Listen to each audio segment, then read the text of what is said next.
Cupcakes. The air was warm, the sun was shining, and all of Ponyville was having a glorious day. The town square was bustling and crowded. Busy ponies were making their busy way through the streets. All the pony folk seemed to have somewhere to be. All except Rainbow Dash. Her place was in the sky.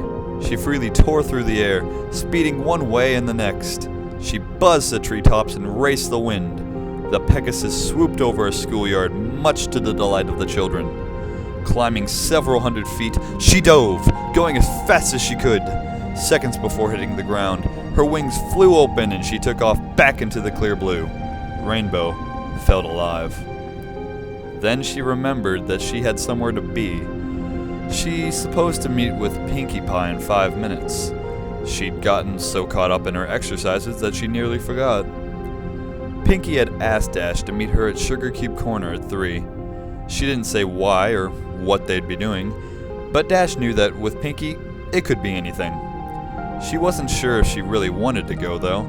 She was so engaged with her stunts that she thought about blowing Pinkie off to continue flying. But Dash's conscience got the better of her.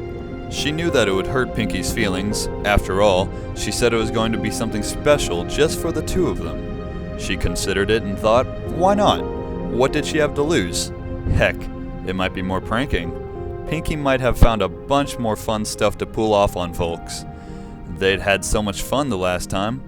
Dash kicked it into overdrive, mostly to make up for lost time, and sped to her appointment. When she walked into the store, she was immediately greeted with her host bouncing in excitement. "Yay, you're here! I've been waiting all day," said the jumping pony. "Sorry if I'm a little late, Pinkie. I was doing my afternoon exercises and lost track of time," Dash apologized. Pinkie giggled and responded, her tone gleefully reassuring. "Oh, that's okay. You're here now. What's a few more minutes? I've been so excited thinking about all the fun stuff we're gonna do. I haven't stopped bouncing since I woke up. I almost forgot to breathe. I've been so happy." Dash gave a slightly uncomfortable laugh. She always appreciated Pinkie's friendly, outgoing way of life, but her overabundant enthusiasm almost creeped her out. Dash was polite, however. If Pinkie was this worked up, then it must be good, whatever it was. "So, you ready to get started, Rainbow Dash? I've got everything all ready," the pink one said. Dash psyched herself up. "You betcha, Pinkie. What do you got planned? We gonna prank some pony?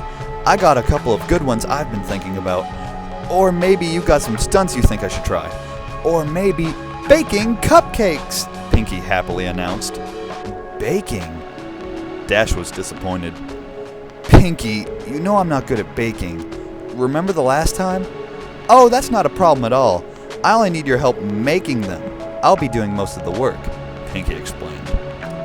Dash thought about it for a second and replied, "Well, alright, I guess that's okay. What exactly do you need me to do?" "That's the spirit. Here you go." Pinkie handed Dash a cupcake. Dash was puzzled. "I thought I was helping you bake." "You will be. I made this one just for you before you got here." "So, is this like taste testing or something?" "Sorta," Pinkie said. Dash shrugged and popped the pastry in her mouth. She chewed a bit and swallowed. "Not bad. Okay, now what?" Dash asked. "Now," Pinkie informed, "you take a nap." Upon hearing that, Dash felt lightheaded. Her world spun and seconds later, she dropped to the floor. When Dash regained consciousness, she found herself in a dark room. She tried to shake her head, but found that the taut leather strap kept it firmly in place. She struggled to move, but the braces around her chest and limbs glued her to the upright planks. Her legs were spread wide apart. The only part of her not tied down were her wings, as the frame was backless. As she writhed, Pinkie jumped into her line of sight. "Goody! You're awake. Now we can get started," she gleefully stated. She was pushing a cart covered with a cloth. "Pinkie, what's going on? I can't move," Dash said in a worry. "Well, duh. You're tied down," Pinkie chided. "That's why you can't move. I didn't think you needed to be told that." "But Why? What's happening? I thought you said I was going to help make cupcakes. You are helping. You see, I ran out of the special ingredient, and I need you to get more. Special ingredient? Dash was now breathing heavily and starting to panic. What special ingredient? Pinky giggled and responded, You silly. Dash's eyes widened, her face contorted in fear. Then she started to laugh. Woo! Really got me there, Pinkie Pie. I mean, tricking me into thinking I'm gonna get made into a cupcake. I gotta tell you, this is the best prank yet. You win. You're the best. Pinky giggled even more. Aw, thanks, Dash, but I haven't done any pranks today, so I can't accept your praise. Dash was struggling again. Pinky, come on. This isn't funny. Then why were you laughing? Pinky grabbed the cloth and whipped it off the cart. The top of the tray contained various sharp medical tools and knives carefully organized and ready. There was a medicine bag and several other objects next to them. Dash was now in full panic mode. She was starting to hyperventilate. Her mind was racing and she tried to reason with the pink pony. You can't do this, Pinky. I'm your friend. I know you are, and that's why I'm so happy that it's you that I've got here. We get to share your last moments together. Just you and me. She was skipping again. But the other ponies will wonder where I am. When the clouds pile up, they'll come looking for me, and then you'll get found out. Dash was desperate. Oh, Dash, Pinky said. Don't worry. There are plenty of Pegasus to take care of a few clouds. And besides, no one will find out. I mean, how long do you think I've been doing this? And with that, the light suddenly came to life and showcased the rest of the room. Oh, God, no. Dash reeled in horror at the image presented to her. The room was decorated with a typical but twisted Pinkie Pie flair. Colorful streamers of dried entrails danced around the ceiling. Brightly painted skulls of all sizes were stuck on the walls, and organs done up in pastels filled with helium tied to the back of chairs. The tables and chairs were made of bones and flesh of past ponies. Dash cringed at the centerpiece on the table nearest to her. The heads of 4 fowls, their eyes closed like they were sleeping, wearing party hats made from their own skin. She recognized one of them as Apple Bloom's classmate. Her eyes darted back and forth, and then gazed up at the patchwork banner hanging from the rafters. Made from several pony hides, the words, "Life is a party," were scrawled in red. Dash's attention was stolen by a party horn unfurling and tickling her nose. She saw Pinkie Pie standing in front of her. The party pony was wearing a dress quilted from cutie marks. On her back fluttered 6 Pegasus wings, all different colors. As she skipped in excitement, her necklace of unicorn horns loudly clacked together. Like it? She asked. I made it myself. Dash pleaded. Pinky, please. I'm sorry if I did anything to you. I didn't mean it. Please let me go. I promise I won't tell any pony. Oh, Dash, you didn't do anything. It's just that your number came up and, well, I don't make the rules. We can't turn back now. Rainbow Dash was tearing up. How could this be happening? Aw, don't be sad, Dash, Pinky said. Look, this'll cheer you up. I brought you a friend. Out of seemingly nowhere, Pinky displayed a blue and yellow painted skull. It was about pony-sized, but it had a very defining feature. A beak. Dash was freaking out. Is that... Hey, Dash, let's hang together. These ponies are lame-os. Dweebs, Pinky mimicked. I caught her right before she left town. Remember when I left the party for about 20 minutes? That wasn't enough time to play with her, of course. I had to wait till after the party to do that. But boy, am I glad I did. It was worth the flavor alone. Griffins taste like 2 animals at once. It's amazing. I know she didn't have a number like everyone else in Ponyville, but when was I going to get another chance to try a griffin? In hindsight, I probably should have asked where she came from so I can get more. But I forgot. I'll tell you what though, she was quite the fighter, lasted a long time, which was fun for me. I got a chance to play with somebody other than a pony and try new things. It's too bad she had such a potty mouth. She said so much bad stuff, I had to take her tongue out. You know, bad language makes for bad feelings, Dash. Dash didn't have anything to say. She just sobbed and writhed. Well, Pinky said, putting the skull down. That's enough reminiscing. It's time to begin. She picked up a scalpel and walked over to Dash's right flank. Without any flair, she placed the blade an inch above her cutie mark and started a circular cut around it. Her lungs working overtime, Dash shouted in pain and tried desperately to pull away, but the braces held her still. Finishing the incision, Pinky grabbed the curved skinning knife from the tray. She worked it under the skin and sliced the hide away from the muscle. Dash ground her teeth as she tearfully watched as her flesh came off. Pinky then moved to the other side and completed the other flank. Once she was done, Pinky held up both cutie marks in front of her friend and started waving them around like pom-poms. Dash just whimpered. Her thighs burned. Placing the skin down, Pinky selected the large butcher knife and walked behind Rainbow Dash. Hope you don't mind, I think I'm gonna wing it now. Pinky laughed. She grabbed the left one and played with it for a second. Then, stretching the wing out, she brought the blade down at the base. Instantly, Dash screamed and thrashed her appendage. The movement threw off Pinkie Pie's aim. She tried to hit the mark again, but missed wide and put a slice in Rainbow's back. Dash, you gotta hold still or I'll keep missing. She took another whack and hit the target. She swung again and again, blood spraying into the air, but realized she wasn't getting anywhere. The blade just wasn't going through the bone. I guess I forgot to sharpen it. I'll try something else, she stated as she tossed the knife over her shoulder, the blade embedding itself in the table. The crying Rainbow Dash heard the sound of a metal box opening and closing. Got it! Say, Dash, why do they call it a hacksaw? It doesn't hack. Hacking is what I was doing with the knife. This is a saw. I don't get it. Pinky placed the tool over the last attempt. It effortlessly sailed through the bone and skin. The painful feeling of the teeth grinding, biting into her mane. Dash wanted to vomit. She watched helplessly as her wing flew over her head and landed with a fluff on the table. Pinky moved the next and started sawing. Dash didn't struggle this time. She'd given up trying to fight and just cried. Then the sawing abruptly paused. Pinky was only halfway done, the wing hanging off only by a sliver.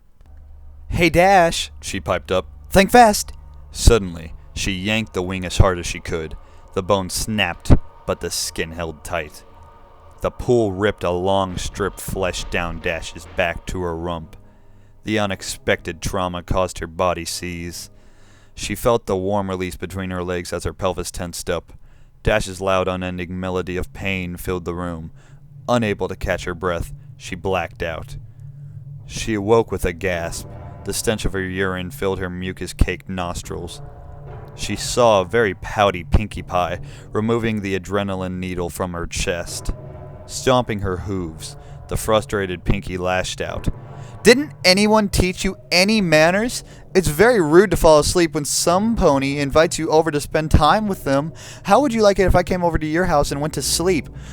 Oh, I'm sorry, Dash, you're boring. I think I'll take a nap. You think I always like doing this by myself? I told you how excited I got when I found out you were next. I was excited to have you, a friend, be here with me while I worked, but no, you've got to be inconsiderate. You know, I thought you were tough. I thought you could handle anything. I've had fowls stand up better than you. Do I have to baby you? Huh? Is that how you want me to remember you, as a baby? She stopped to catch her breath. Dash blinked and softly cried. Her back was on fire. Pinky then popped something red into her mouth and began to chew. She noticed Dash was staring at her. What? She asked. Oh, this? Holding up another piece. Well, while you were asleep, I got a little impatient and helped myself sample. I got it from your leg. You're not bad. Want to try some? Without waiting for a response, she shoved the strip of meat into the revolted Rainbow Dash's mouth. She immediately spit it out. Pinky picked it up. If you didn't want it, you could have said no. She then ate the discarded snotty morsel. It's not like you haven't had it before. Swallowing, She turned her attention to the small can on the tray. She removed the lid, revealing that it was filled with burning coals. Sitting on top of the fire were several large nails. Dash began to panic again. Pinky picked up the can and walked over to Dash's left. Carefully picking up a nail and grabbing a hammer, she positioned a spike as the seam between her leg and her hoof. "No, Pinky! Pinky, no!" Dash screamed. "No, no!" The hammer came down, and the nail punctured under her skin. The white-hot burning was too much. Dash pulled and thrashed at the brace. Her skin rubbed and tore. Pinky tried to line up another one, but couldn't find her aim. She let out a frustrated grunt. When she pulled the hammer back to take a wild swing, Dash burst out crying and begging.